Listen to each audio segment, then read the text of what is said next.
16वीं लोकसभा की ये सबसे बड़े चरण के मतदान का रंग है। लोग सुबह से ही पोलिंग बूथों पर लाइन में खड़े नजर आए। 12 राज्यों की 121 सीटों पर वोटिंग के लिए बूथों पर कमोबेश जनता के उत्साह का यही नजारा दिखा। चुनावी सीटों के उम्मीदवार हों या इस क्षेत्र के नेताजी, सबने बढ़ चढ़कर वोटिंग में भाग लिया। बार का हमारा थीम है पहले मतदान फिर जलपान। मैं मतदान करने आई हूं और अब जाकर जलपान करूंगी। 10 साल की विरासत है असहाय भारत, असुरक्षित भारत। अब देश एक आशा की ओर देखता है, बीजेपी की ओर, नरेंद्र मोदी की ओर। मैं आपसे इतना ही कह सकता हूं, यहां पर तो कोई चर्चा का विषय नहीं है, लेकिन इस बार के चुनाव के नतीजे चमत्कारी होंगे, आश्चर्यजनक होंगे और हमें देश के लोकतंत्र पर और यहाँ के वोटरों पर बहुत गर्व होगा। चुनाव के पहले ही लोगों को रिजल्ट क्या है मालूम हो गया। देश भर में नरेंद्र भाई का और बीजेपी का हवा चल रहा है। देश भर में भारतीय जनता पार्टी एनडीए भारी बहुमत से जीतेगा, केंद्र में हमारी सरकार बनेगा। कांग्रेस ने परिवारवाद चलाया, परिवारवाद का समाप्त होने वाले है इस चुनाव में। तो लोकतंत्र के लिए एक बढ़िया खबर है। एक अलग अनुभव था मेरे लिए कि अपने लिए खुद के लिए मतदान करा, लेकिन खुद के लिए न होकर मेरे ख्याल से ये देश के लिए मतदान है और ये उस भावना से मुझे प्रसन्नता है कि मैंने सुबह सुबह अपना मतदान दिया। अब यहाँ से सभी बूथों में जाने की कोशिश करूंगा। कॉन्स्टिट्यूएंसी बहुत बड़ी है, 210-220 किलोमीटर की, लेकिन कोशिश करूंगा कि सब जगह जाके मैं एक बार जो मतदाता हैं उनको उत्साहित कर सकूं, प्रोत्साहित कर सकूं। 5वें चरण में यूपी की 11 सीटों पर वोट डाले गए। रामपुर में बीजेपी नेता मुख्तार अब्बास नकवी ने अपना वोट डालने के बाद दावा किया कि बीजेपी यूपी में 80 में से 60 सीटें जीतेगी। आज जो है वो ये चुनाव टाफी और टोपी का नहीं है, ये चुनाव सुशासन और विकास के लिए है। आज जो है वो देश में जिस तरह से बदलाव की आंधी है, देश बदलाव के लिए करवट ले रहा है, वो इस बात का प्रतीक है कि आज भारतीय जनता पार्टी श्री नरेंद्र मोदी जी के नेतृत्व में देश में एक विकास को समर्पित, एक सुशासन को समर्पित सरकार बनने वाली है।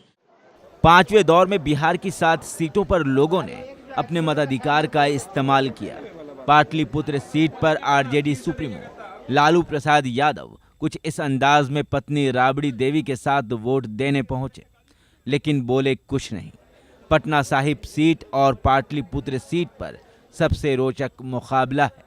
पटना साहिब सीट से शत्रुघ्न सिन्हा मैदान में है, तो पाटलिपुत्र सीट पर लड़ाई लालू यादव की बेटी मीसा भारती और लालू का दामन छोड़ बीजेपी में शामिल हुए राम कृपाल यादव के बीच है। पाटलिपुत्र में मीसा राम कृपाल दोनों को अपनी जीत का भरोसा है। 200% श्योर हूँ मैं अपनी जीत के लिए। देखिए, ये पार्टी के आधार पे है, कोई कास्ट के आधार पे नहीं है और एक आइडियोलॉजी की लड़ाई है। ये पूरे तौर पर मैं आश्वस्त हूँ। पाटलिपुत्र की हर जनता सब कुछ से ऊपर उठ करके हमें अपना आशीर्वाद दे रही है। मैं जीतूंगा, पक्का जीतूंगा। आरोप में कोई दम नहीं है, जनता ने खारिज कर दिया और कोई चुनौती नहीं है। कर्नाटक की सभी 28 सीटों के लिए वोट डाले गए। यहां दक्षिण बेंगलुरु सीट पर अनंत कुमार बनाम नंदन नीलेकणी मुकाबलों के अलावा शिमोगा से येदियुरप्पा और हासन से देवेगौड़ा समेत कई उम्मीदवारों की किस्मत ईवीएम में कैद हो गई।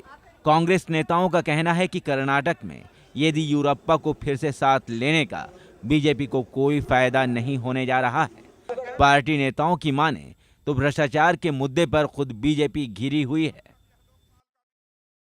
ये तो बीजेपी को खुद सोचना पड़ेगा कि एक तरफ तो भ्रष्टाचार के आरोप लगाते हैं और दूसरी तरफ जिसके ऊपर सबसे ज्यादा भ्रष्टाचार के आरोप है उसी को पार्टी के अंदर वापस हाथ पांव जोड़ के लेते हैं, उसी को टिकट देते हैं, उसी को जिताने के लिए लगे हुए हैं। येदियुरप्पा जी जो करप्शन के वहाँ के सबसे बड़े बादशाह हैं, उनको भारतीय जनता पार्टी वापस लाई है और वो ये समझ रही है कि उनको कोई ऑक्सीजन वहाँ मिल जाएगी। येदियुरप्पा जो आए हैं वो ऑक्सीजन की बजाय उनके लिए जहर का काम करेंगे और भारतीय जनता पार्टी को बहुत जबरदस्त नुकसान होने की उम्मीद है। महाराष्ट्र की 19 सीटों पर वोट डाले गए। केंद्रीय गृह मंत्री सुशील कुमार शिंदे ने अपने चुनाव क्षेत्र सोलापुर में वोट डालकर कहा कि उनकी जीत का रास्ता साफ है और यहाँ मोदी का नहीं, उनका खुद का प्रभाव है। कुछ भी किसी को भी समर्थन दे दीजिए, हमेशा यहाँ की जनता बड़े सोच समझकर यहाँ वोट करती है। जो आदमी विकास करता है उसके साथ यहाँ की जनता है। मोदी का बिल्कुल प्रभाव नहीं, यहाँ प्रभाव है तो सुशील कुमार शिंदे का प्रभाव है। चुनावों के बढ़ते दौर के बीच आम आदमी पार्टी यानी आप की चर्चा कम होती जा रही है, लेकिन आप अपने आप को चुनावों का छुपा रुस्तम मानकर चल रही है। सुनिए जरा आपके नेता जर्नैल सिंह के बयान को। ये फेज काफ़ी क्रूशियल है। आज सबसे ज़्यादा सीटों पे है, महाराष्ट्र में, खासकर बेंगलोर में, और आपका यूपी में भी आज इलेक्शन हो रहा है, वोट पड़ने जा रही है। लेकिन अंडरकरेंट बहुत ज़बरदस्त है और लोग वोट डालेंगे, जैसा दिल्ली में था। दिल्ली में कई जगह हमारे पोलिंग बूथ पे लोग भी नहीं थे, बूथ के अंदर भी नहीं थे, लेकिन फिर भी वोट पड़ा था। और यही बात जो है वहाँ पे भी होने जा रही है। बीजेपी तो मोदी लहर पर पूरा भरोसा कर चल रही है। पार्टी अध्यक्ष राजनाथ सिंह की माने तो एनडीए 300 सीटें जीतने जा रही है। वहीं मोदी से अतीत में कई बार रूठ चुके बुजुर्ग नेता आडवाणी भी अब मोदी के पीएम बनने को लेकर आश्वस्त हैं। साफ दिखता है कि जब 16 तारीख को परिणाम आएंगे तो एक ही परिणाम सामने आएगा कि कांग्रेस पार्टी पराजित हो गई और भारतीय जनता पार्टी की शानदार विजय हुई। और इसीलिए नए प्रधानमंत्री नरेंद्र भाई मोदी बनेंगे।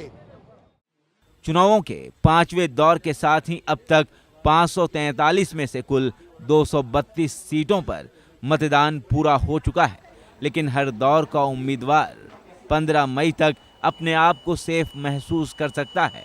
16 मई को वोटों की गिनती के दिन सबके दावों की असलियत सामने आ जाएगी। जनता बता देगी कि कौन कितने पानी में रहा। कौन कौन कितने पानी में सबकी है पहचान है।